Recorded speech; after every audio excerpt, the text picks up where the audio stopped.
দেখুন, শুধু বাংলাদেশ নয়, দক্ষিণ এশিয়া উপমহাদেশে মহাকালের স্বপ্ন করেছে। তার জনপ্রিয়তা, তার যে উদার দেশপ্রেম, তার যে মহাসমুদ্রের মতো হৃদয়, তাকে আজকে দেশ হারিয়ে আমরা হারিয়ে।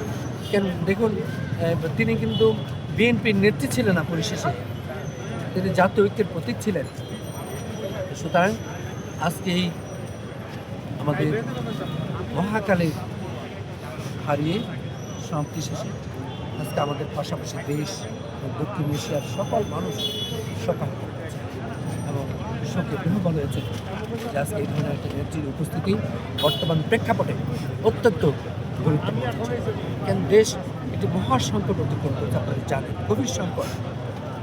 যেই 17 বছর গণতন্ত্র ছিল না, এখনও গণতন্ত্রকে ব্যাহত করার জন্য অনেক খুন্তি ষড়যন্ত্র চালিয়ে যাচ্ছে।